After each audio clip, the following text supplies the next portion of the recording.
I want to thank Pastor Ivan for his ministry of grace and instruction and encouragement to me and my family, and for his willingness to give us this chance to worship together as we close out the Lord's Day. We're going to begin this evening, Lord willing, a series of messages working through the Gospel of John. I'm really excited to preach and to study John again. I had the privilege to preach through it beginning in February of 2011. I finished it in November 2013. Took about 3 years. And our pace will quicken. Just because we only get through about 6 words tonight doesn't mean that that's going to be the case every night. We'll try to move things along. Having preached through John once, I got to the end and thought, I really want to do that again so I can do it right. Okay? Because you really get a sense for a book by the time you get to the end of it, and you wish you could start over. And so I'm very happy. And so I'm not going to throw any old sermons in the pastoral microwave. This is going to be fresh and new by God's grace.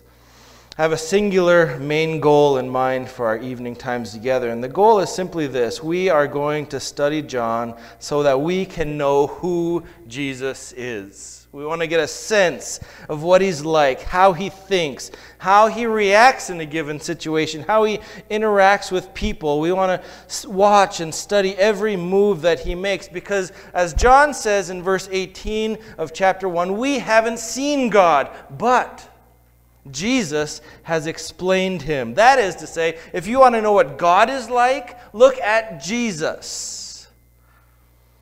Jesus demonstrates for us in a visible, tangible way what the invisible God is. And of course, the reason he can do that is because he is, in fact, God. And that is a point that John brings out time and time again in this gospel. Jesus is God. He opens with that in the very first verse, doesn't he? The Word, Jesus, was God. And one of the single most important questions you need to answer and I need to answer in our heart is this: who is Jesus? John tells us who he is. And I'll be telling you who he is. But this is a question we need to settle in our own hearts, because our life and our death hang on how we answer that question.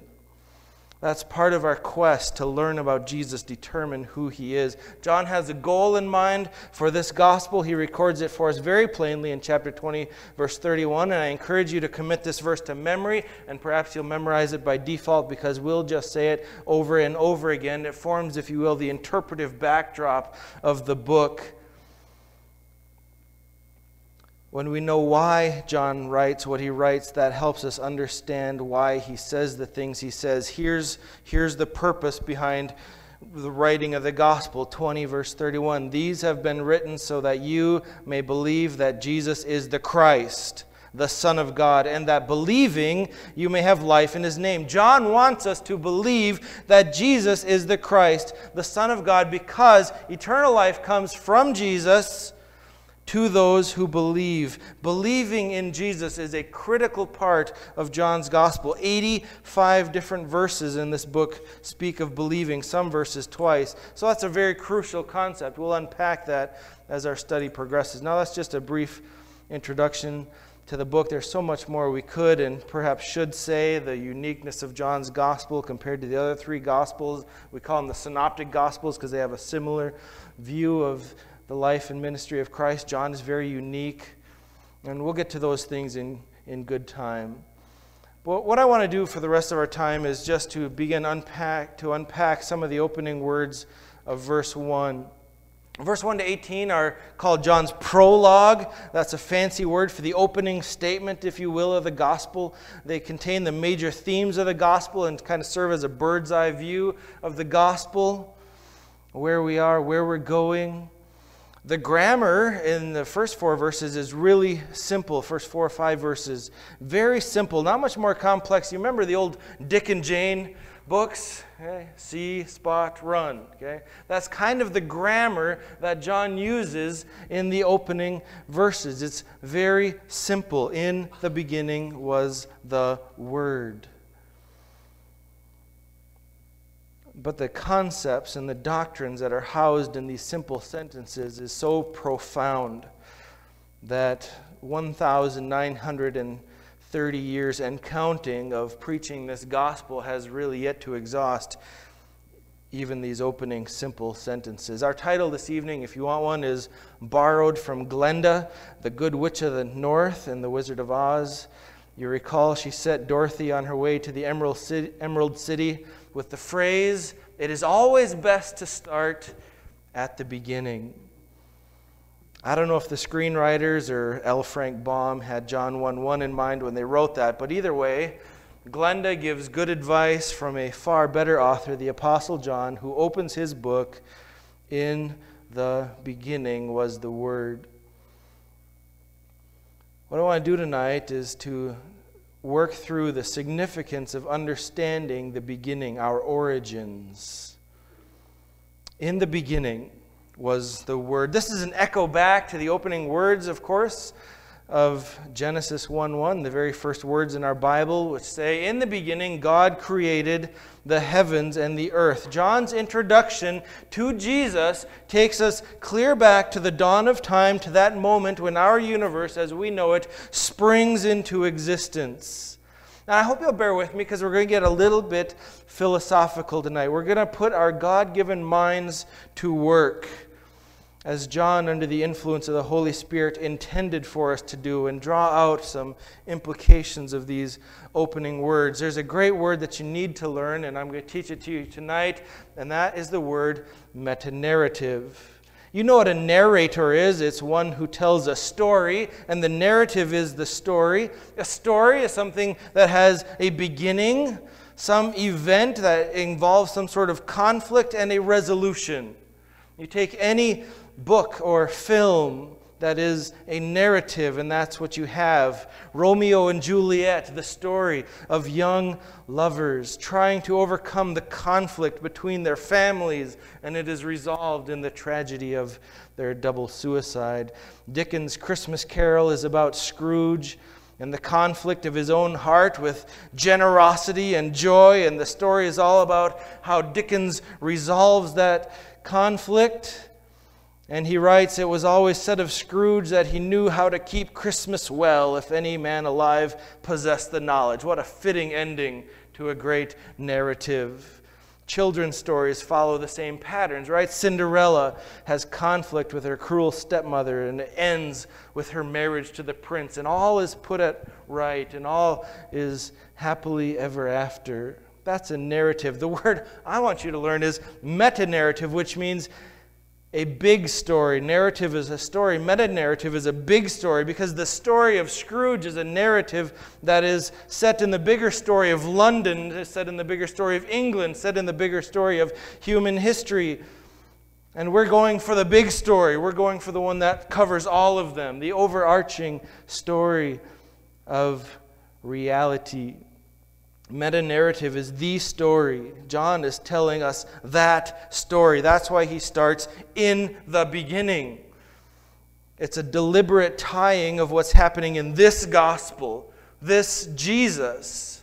What he said, what he did, what happened on that cross. John is tying that to the very foundations of our world. This story is a story of beginning, of conflict and resolution. Why do we care about the meta-narrative? Why does it matter in the least? Why bother? Let me give you 4 reasons why John starts at the beginning of the story of the universe. 3. We're only going to do 3 because I got so far in my notes and I said, you know what, we're just going to do 3. I thought I'd do 4. Number 1, the beginning is foundational to our understanding of God. The beginning is foundational to our understanding of God. Genesis 1:1 says this, "In the beginning, God." John opens up similarly, saying, "In the beginning was the Word was with God, the Word was God, He was in the beginning with God." Now, you and I live in a universe that's governed by several laws, and one of them that is one we've discussed to some degree in Sunday school, and that is the law of cause and effect. For every effect, there is a cause. Early philosophers were fascinated by the study of motion. Why do things move? And that's really the job of a philosopher, is to ask questions that you would never think to ask, questions that seem so stupid because they're so simple, but seeking the answers for those helps to understand the very foundations of who we are. What causes something to move? And the answer is some other force causes a thing to move. An object in motion tends to remain in motion unless it is influenced by some sort of other force. And an object at rest stays at rest unless it is impacted by some other thing in motion. Leaves move because the wind blows them. The wind blows because of the heat of the sun. The sun creates heat because of the burning of the gases it's made of. But what caused the sun to burn? And so when we ask ourselves, why do leaves move? We are asking ourselves, where does motion come from? What caused the thing that moves the leaves to move? And what caused that thing to move? And so on and so forth. Why? And eventually we work our way back to what Aristotle insisted was the unmoved mover. Everything that we can witness that moves because it has been acted on by something else. You move because your parents gave birth to you. You take that cause of your parents out of the equation and there is no you to move around.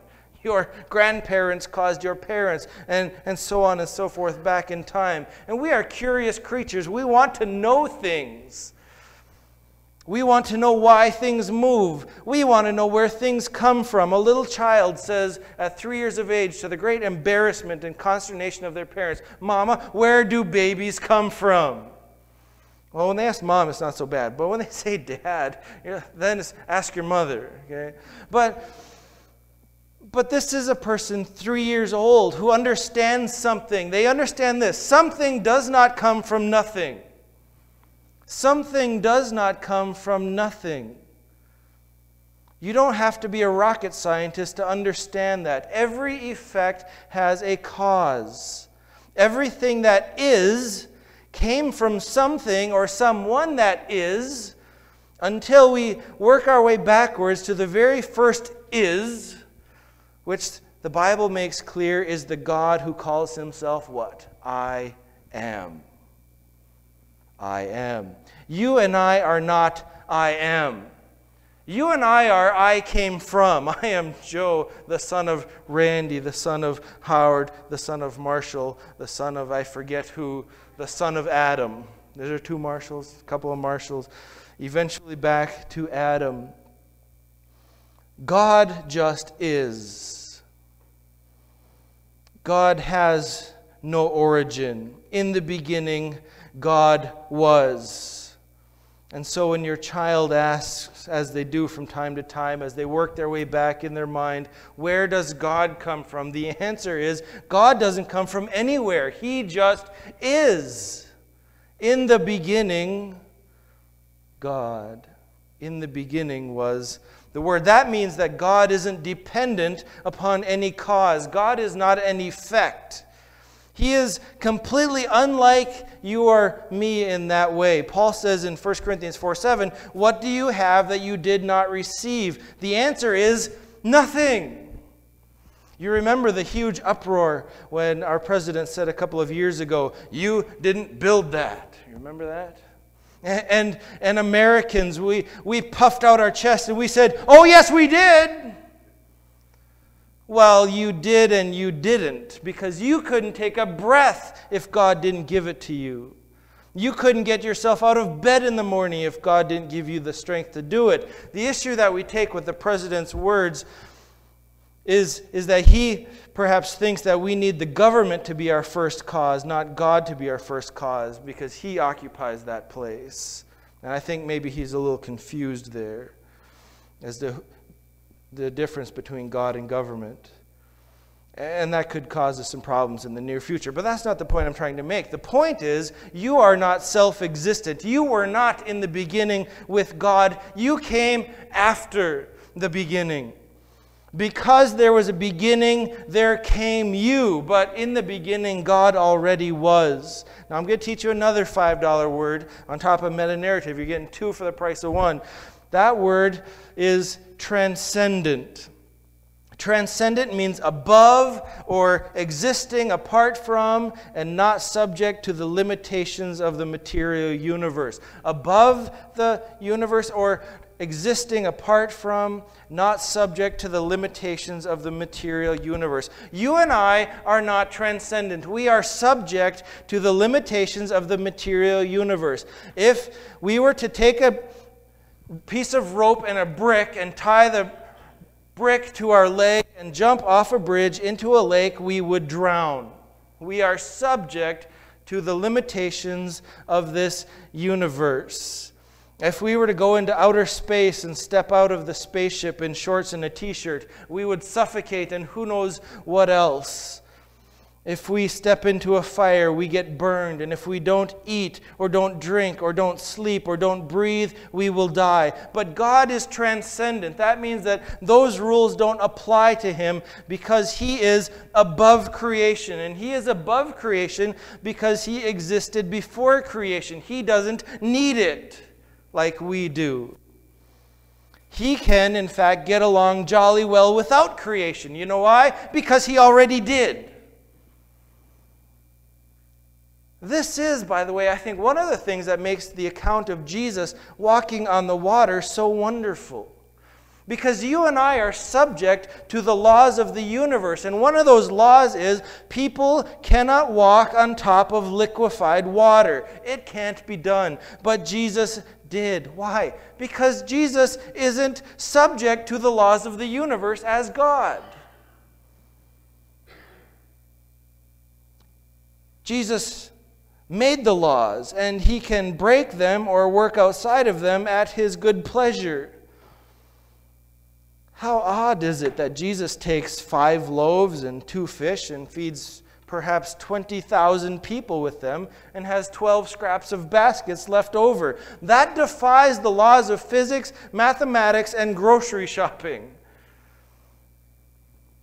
God is transcendent. He exists outside the world because he existed before it. In the beginning, God already was. The transcendence of God then tells us something about the sovereignty of God. Because if God is the creator, and if God can exist outside of creation, it stands to reason, doesn't it, that he can do anything he chooses within creation without threatening his existence in any way. Paul writes in Romans 9:20, "Will the thing that is molded say to the one who molded it, 'Why have you made me like this?'" God has every right to do his good pleasure without answering to anyone else except himself. We learn this simply from the first verse here in our text. In the beginning was the Word, because we learn from this that God is transcendent. When we consider the meta-narrative, the big story, we know that this is the story that God has written because God is the creator. God is the sovereign inside and outside of creation. That tells us he is doing what he has determined to do, and no one and no thing can possibly stand in his way. Secondly, the beginning is foundational to our understanding of ourselves. The beginning is foundational to our understanding of God and foundational to our understanding of ourselves. Let me give you 3 implications that we can draw about ourselves by thinking about the beginning. First of all, simply this: we are creatures. We are creatures. Have you ever asked yourself, who am I? Contemplating your own existence is something you ought to do from time to time. One of the answers to the question, who am I, is this: I am a creature. And a creature is simply something that has been created.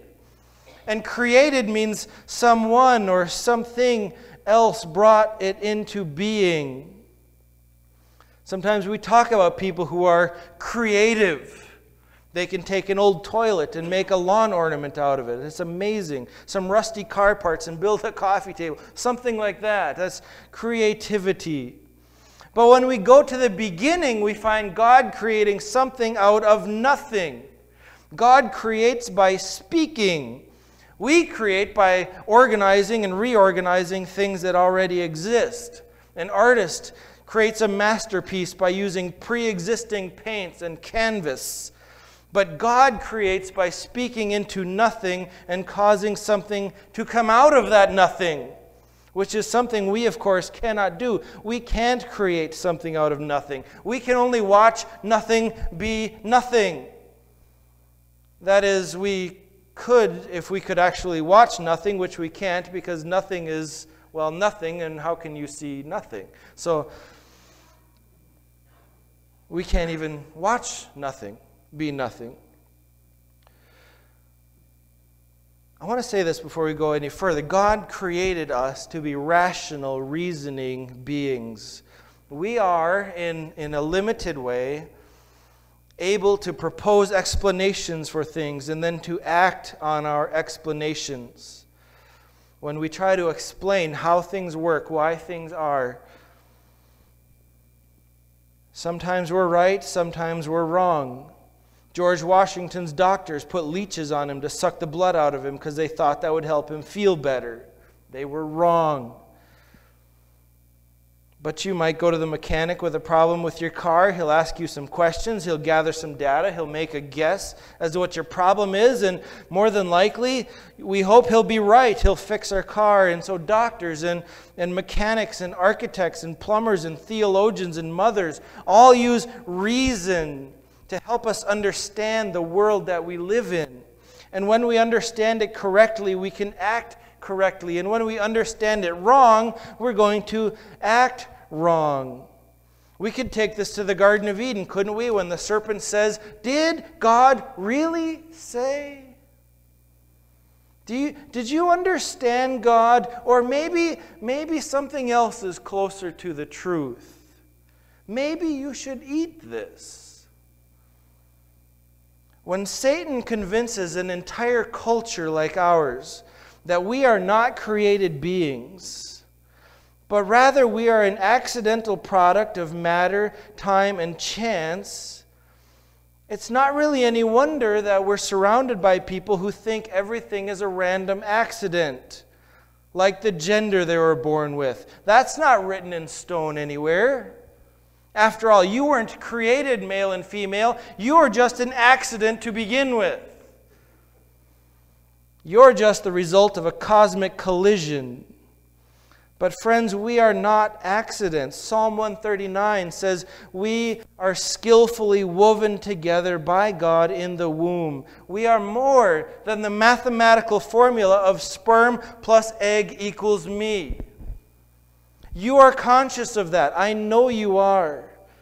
But if we ever lose sight of the fact that we are creatures, or to use better language, if we ever, borrow the language of Romans 1, if we ever suppress the truth of our creatureliness and embrace the lie that the beginning doesn't matter, or that the beginning is nothing but a random explosion that happened one Saturday morning a bajillion years ago, then you're going to embrace the lie that nothing you do really matters. You just will do whatever you want. And that's exactly where our culture is. The book of Judges is right when it says over and over, in those days there was no king in Israel, and every man did that which was right in his own eyes. In our nation, there is no beginning. There is no beginning was the Word. There is no transcendent God to tell us what is right and wrong. We just make it up the best we can. And right now, what is right is what makes me feel good and doesn't hurt other people. What God thinks is completely out of the question, is completely out of the sphere of public debate, in part because we have lost the beginning. It's important that we understand the beginning, because it's important to understand that we are creatures. We are created beings. Secondly, we have a purpose. The beginning is foundational to our understanding of ourselves, because the beginning means we have a purpose. It's a really important question, where did I come from? And another important question is, why am I here? The catechisms used for hundreds of years now to train children have this as one of the very first questions. What is the chief purpose of man? Children, you need to know where you came from and you need to know why you are here. So do I. My dad is an amazing man. He's a tremendous pastor. He's really the best father any boy could have ever asked for. And he did everything. He studied and preached the Word of God, and he built things, and he fixed things. He fixed leaky faucets. All of our lawnmowers when I was growing up came from the dump. You remember when you could go to the dump with a pickup load of stuff and you came back with a pickup load of other people's stuff? He did that with lawnmowers, and he combined them into making something that was useful so that we could get the lawn mowed. Because he did so many things and we had a big garage, it was always full of various parts of pipes and nails and car parts and bicycle parts, pieces of this and that. And once in a while we'd be cleaning up the garage, sorting things out, and I'd run across some sort of strange piece of metal and say, "Dad, what's this for?" And he'd say something like, "Well, that's a muffler bracket from a 1976 Plymouth," or "That's a carburetor from a Briggs & Stratton." It was almost a game to us identifying these misshapen pieces he'd collected. But when we were sorting things out, what we were interested in was this question: what does this do? What is its purpose? If it has no purpose, we just throw it away. The beginning that John speaks of tells us we have a purpose. We are created. Therefore, we are created with the purpose the Creator has in mind. We don't have to set out to find our purpose in life like the hippies, because we don't get to define what that purpose is any more than a carburetor gets to decide it's really meant to be a coffee maker. The Catechism says, what is the chief end of man? And the answer is, the chief end of man is to glorify God and to enjoy Him forever. That is your purpose. Whatever it is you're trying to accomplish in life, if it's not bound up under the aim to glorify God and to enjoy Him forever, you're missing the very point of your existence. In Paul's day, there were those who had given up on finding any purpose in life, and so they adopted this as their life philosophy. Perhaps it sounds familiar to you. It's probably popular in the town in which you live. Let us eat and drink and be merry, for tomorrow we die. That comes from not understanding the beginning. If the beginning is nothing more than a giant chance explosion and your life is nothing more than a random accident, you're left to wander in a meaningless existence, trying to create some sort of purpose which is ultimately meaningless anyway. Sometimes you hear people say, "My goal in life is to make people laugh and leave the world a better place." And I want to tear my hair out. Make people laugh? Why? So they can die like everyone else, but with a smile on their face? What's the point? Leaving the world a better place for your children only makes any sense at all if your kids have some sort of purpose beyond what yours is. Wave after wave of generations are falling over the cliff of death, and it doesn't matter if you text with an iPhone or use a pigeon or smoke signals or hieroglyphics to communicate. Dead is dead, and the question is, then what? What did I really accomplish that even matters a fig? The beginning tells us that God made everything, and He made everything for a purpose. He made everyone for a purpose. Life is not meaningless. It is full of meaning. The events of your life are not just random accidents. There really is more to life than trying to have some fun and take some leisure before you wind up babbling nonsense in a nursing home. And let's face it, if we avoid fatal car accidents and eat organic food and avoid cancer and wear sunscreen and take our vitamins and we're not victimized by serial killers and armed robbers and any of the other thousands of things that threaten our life on some level, not to mention our own propensities to self-destruct through harmful behaviors like drinking ourselves to death, destroying our brains with drugs, or whatever it may be, even if we skip all that stuff and live a long, long life, we're still going to reach the end of it. And we have to ask ourselves at that point, now what? I'm 105 years old. I'm still going to die. Now what's the point? We have to have a purpose. And the beginning lays that foundation for us. We are created by God for God's purposes. We aren't created for some sort of purpose that we can concoct, because the best that you can do will leave you with feelings of despair on those quiet nights when you can't sleep, and that little voice in the back of your mind, you can finally hear it, and it says, what is the point of all of this? Am I really accomplishing anything? Our culture has no purpose anymore. We watch somehow with a sick interest as those who achieve everything that we could ever want, money and fame, sex, influence, whatever it may be. We watch these people fall into self-destructive patterns of despair. Robin Williams had everything we could have ever wanted, didn't he? He was so rich and so famous that everybody loved him. How does he wind up dangling from his closet with a belt around his neck? Having gotten everything we could have wanted, he sat on that pinnacle and found nothing but despair.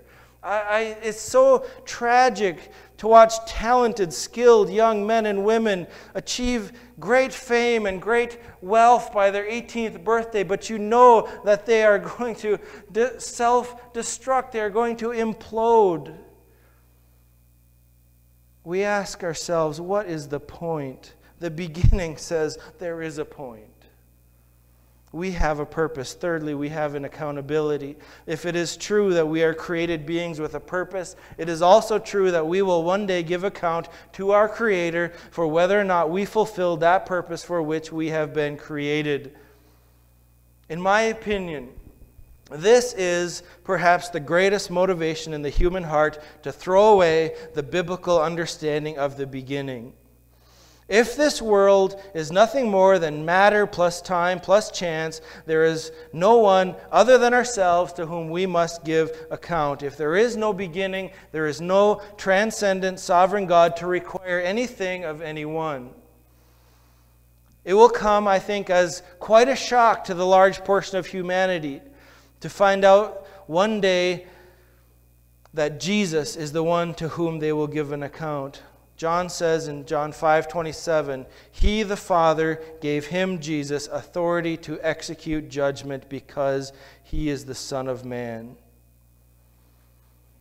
For some, perhaps this will give a temporary moment of relief. If you wander into the spirit of the popular Jesus, you'll find the notion of someone who doesn't judge anything but is nothing but pure love. And by pure love, the worldly church means that Jesus loves people so much, he really doesn't give a fig what God the Father loves, and that is his own holiness.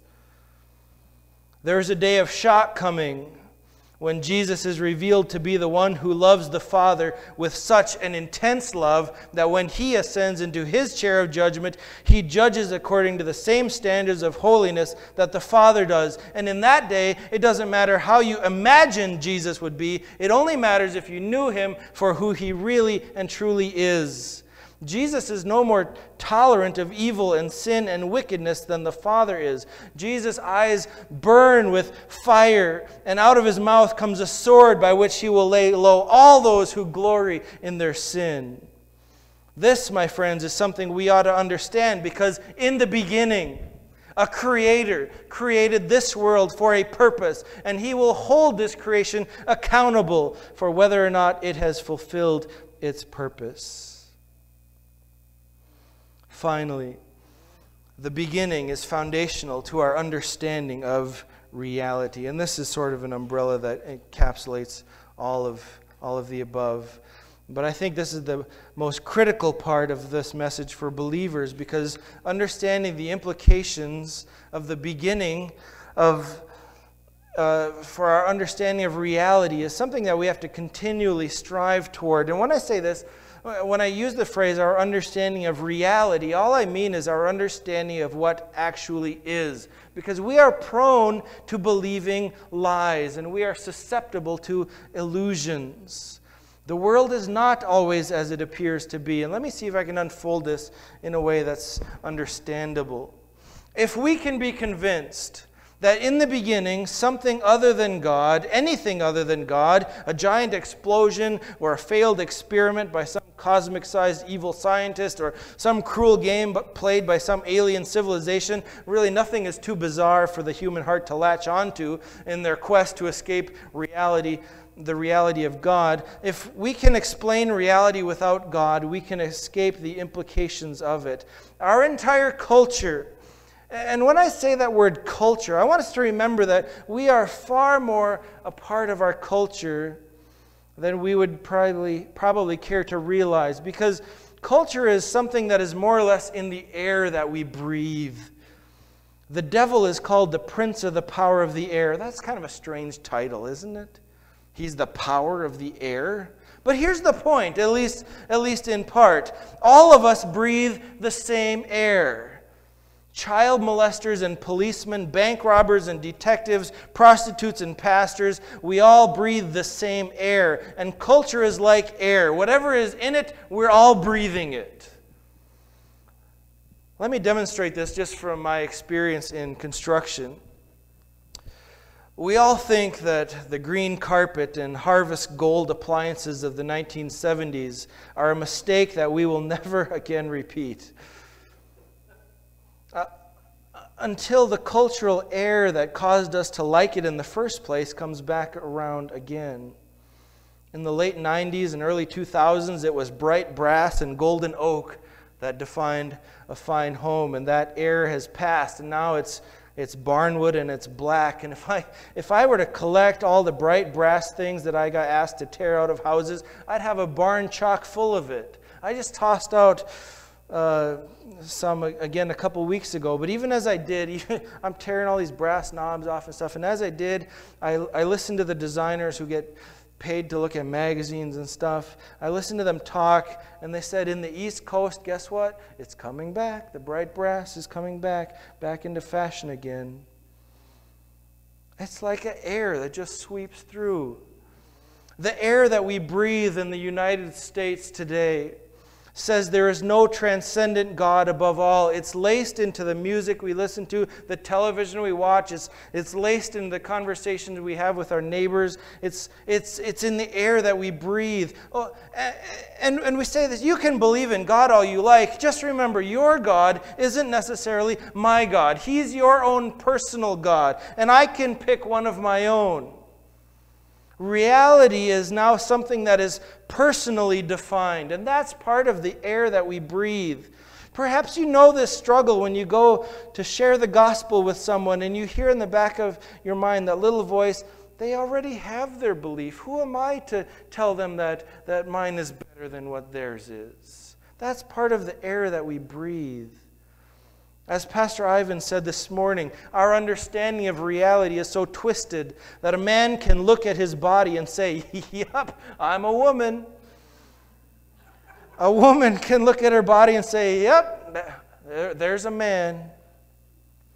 A perfectly healthy person can look at his body and all the evidence that he's perfectly healthy and say, I'm actually an amputee. That is just the most bizarre story that I've ever read in my life.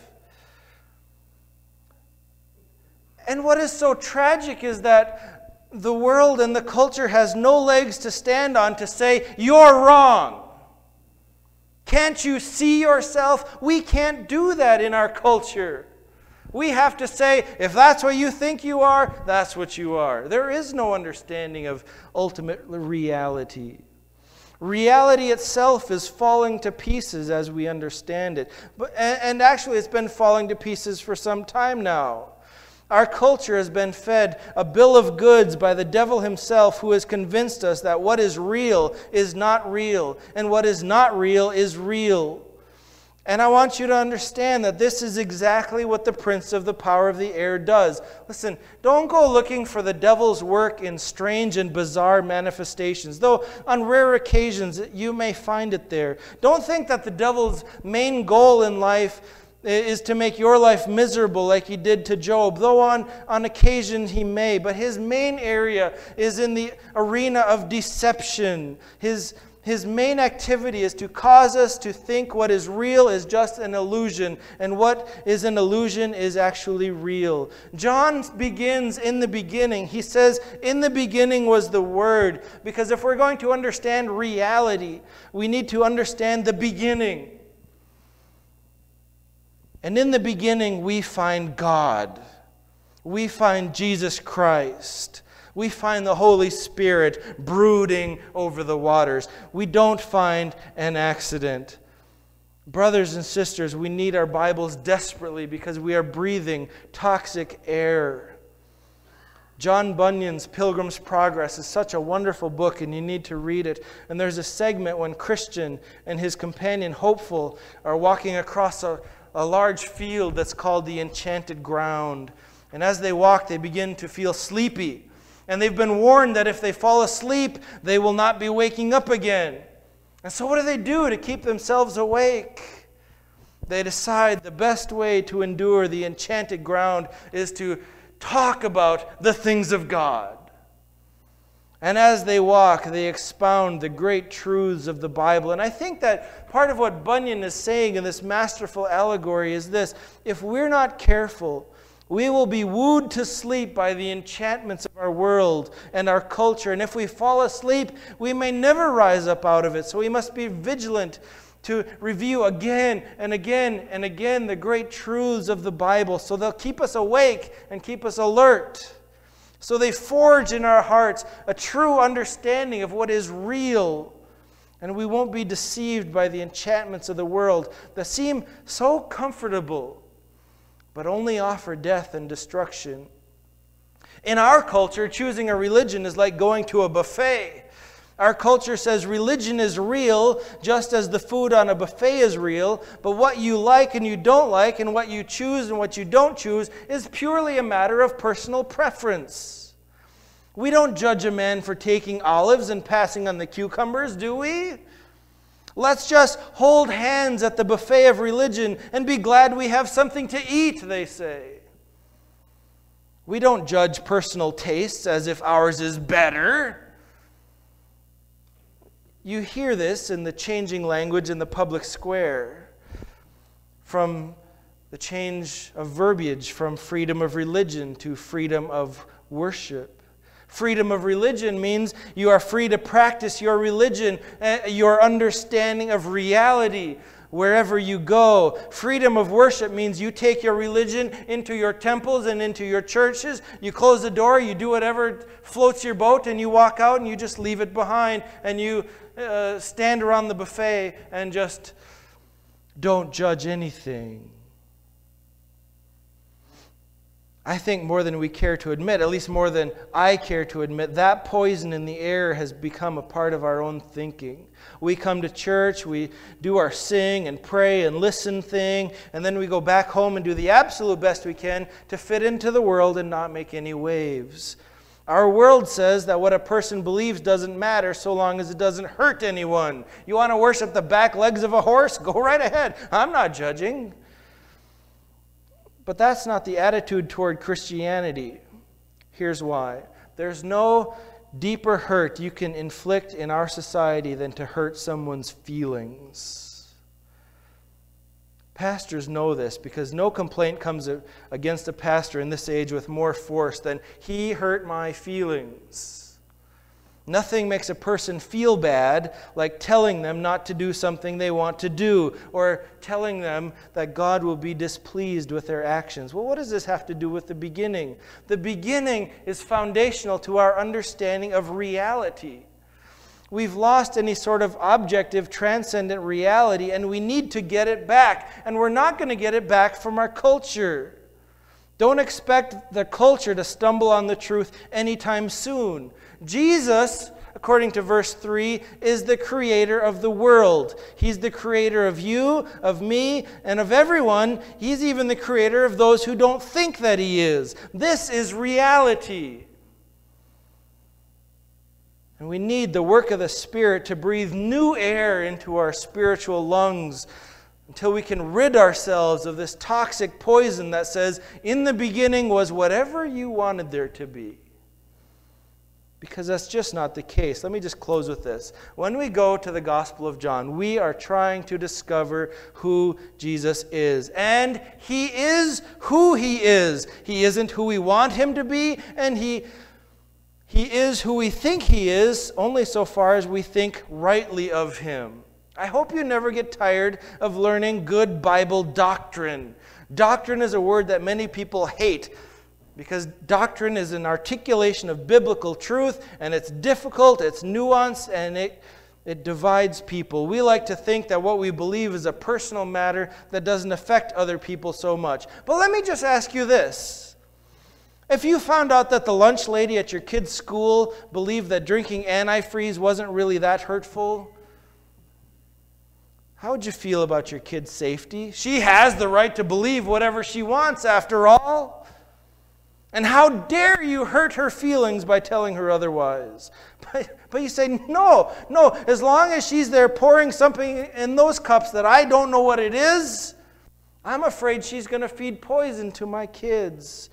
And wrong doctrine is no less deadly than drinking poison. In fact, it is more deadly.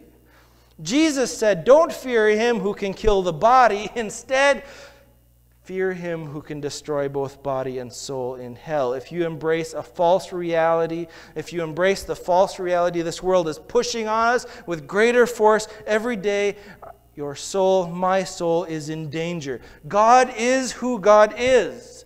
Jesus is who he is. The Bible is truth no matter what the culture says.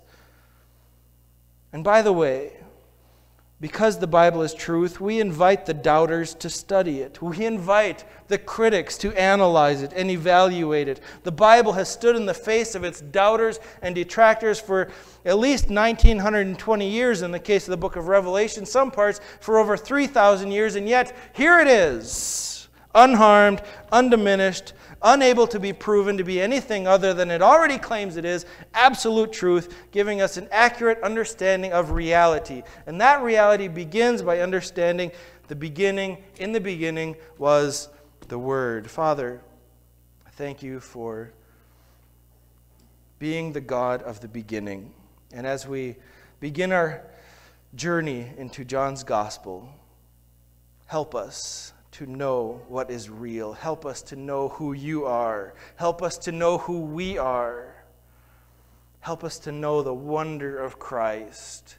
Help us to grasp the significance of the cross and the empty tomb, and to cling to Christ in faith for the salvation of our souls, and to spread that gospel to those who so desperately need it, those who are deceived and don't think that they are headed for judgment and destruction, but they are in fact. So Father, open our eyes to see more clearly.